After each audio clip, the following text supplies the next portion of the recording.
Bonjour à tous. Nous, on est lancé, comme je l'avais dit la dernière fois, dans une première compétition, c'est celle de se qualifier au bout de 6 matchs. On est bien lancé dans cette campagne, mais on sait qu'il nous faudra un minimum de 10 voire 11 points pour se qualifier. On n'en a que 6 à l'heure actuelle, donc on prépare les matchs les uns après les autres pour être le plus performant possible. Et en tout cas, on a de la confiance, c'est vrai. On joue à domicile avec des résultats qui sont bons à domicile. Maintenant, chaque match a sa vérité. Il faut être très, très vigilant. On connaît notre adversaire. On sait que c'est une équipe qui reste sur 5 matchs où elle n'a pas perdu.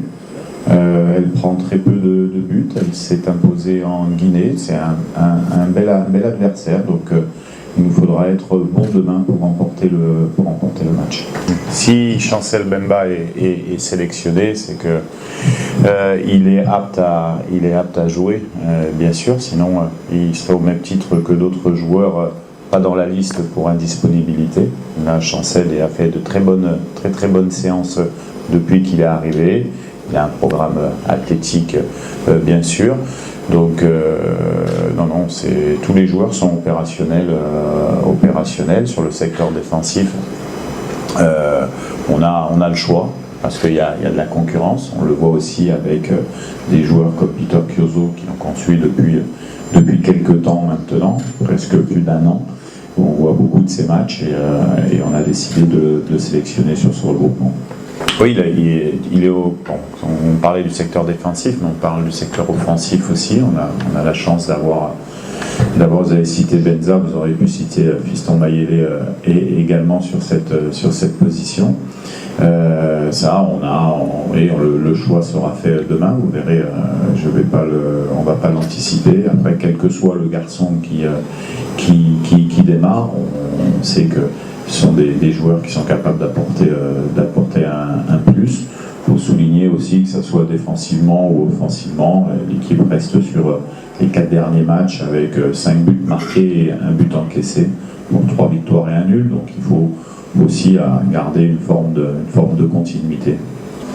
Alors, tous les joueurs, comme je l'ai dit, sont importants. Après, je ne pense pas qu'on ait des joueurs qui soient vraiment indispensables dans l'équipe. On a la chance d'être assez homogène au niveau de la qualité à tous les postes et d'être doublé. L'absence d'un donnera la possibilité à un autre d'exprimer ses qualités et puis de montrer de quoi il est capable. Voilà, c'est vrai que aujourd'hui, on a Wissa qui est blessé et le deuxième joueur que vous cherchiez, c'est Axel Toisembe. Ce sont 2 joueurs qui sont importants. On aurait préféré les avoir avec nous, bien sûr. Mais après, on a les solutions pour les remplacer. Quand on a des principes de jeu et une idée de jeu qu'on met en place depuis quelques temps, on sélectionne les joueurs qui s'intègrent complètement à cette idée de jeu-là. Donc, que ça soit un joueur ou un autre, chacun est capable de s'adapter à ce qu'on fait depuis 2 ans. Il y a peu de nouveaux joueurs depuis 2 ans. Il y a eu beaucoup de nouveaux joueurs qui sont rentrés. Après, si on reprend les listes des sélectionnés depuis quelques mois, chacun connaît et chacun a déjà travaillé dans ces principes-là. Donc non, ça ne remet pas en cause l'absence de 2 joueurs. On ne va pas remettre en cause ce qu'on va faire, parce que déjà, on a la qualité pour pouvoir, à valeur égale, les remplacer. C'est ça la chance d'être entraîneur et sélectionneur du Congo, c'est qu'on a la possibilité d'avoir de bons joueurs. Si William est revenu, c'est que pareil, lui, vous savez qu'il a changé de club, qu'il est allé à Louvain. C'est un joueur qui est assez dynamique, assez technique dans l'intérieur du jeu, mais qui peut aussi jouer un petit peu plus sur le côté. C'est un jeune joueur également, donc pour le futur c'est important. Après, comme je l'ai dit tout à l'heure, on est dans une série de matchs qui nous a apporté de la confiance. Je le répète, on reste sur 3 victoires et un match match nul au Sénégal où on a pris sur ces 4 matchs un seul but et on en a marqué 5. Donc l'objectif c'est de bonifier ce qu'on a fait, de continuer tranquillement avec beaucoup d'humilité pour avoir ce qu'on cherche, c'est-à-dire d'être dans les 2 premiers du groupe à la fin des qualifications. Une sélection n'est pas un club. Une sélection, il faut être performant. Il faut être performant. Il n'y a pas de position de 1, 2, 3 en sélection. C'est comme que ça soit sur le poste du gardien de but, poste sur l'attaquant. On ne connaît pas les performances de ces joueurs quand ils vont rentrer dans leur club au bout de 2 mois, 3 mois. Donc, à un moment donné, la réflexion, elle tourne autour de la forme à la fois du moment et bien sûr aussi de ce qu'on fait. Et je répète, aujourd'hui on reste sur 4 matchs avec un but pris. Donc voilà, on n'est pas les meilleurs du monde. On a beaucoup encore de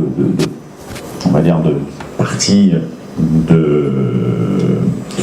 de principes à améliorer pour être un peu plus stable dans notre jeu notamment de possession. Bon, il n'est pas l'heure de remettre en cause et de dire qu'il y a un numéro 1, un numéro 2, un numéro 3. Et je le redis, je revois les séances d'entraînement, on fait les bilans avec l'entraîneur des gardiens, avec tout mon staff. Aujourd'hui, on peut dire que c'est un poste qu'on a réussi à bonifier et qu'aujourd'hui, que ce soit l'un ou que ce soit un autre, on ne sera pas sensiblement soit plus fort, soit moins fort. On est quand même homogène sur ce poste-là et on a quand même certaines certitudes. Aujourd'hui, c'est Dimitri qui a joué. Vous verrez la composition d'équipe demain. Je vais pas vous la donner un jour avant le match, mais on aura une sorte de continuité pour continuer à travailler, à améliorer nos points faibles dans la sérénité.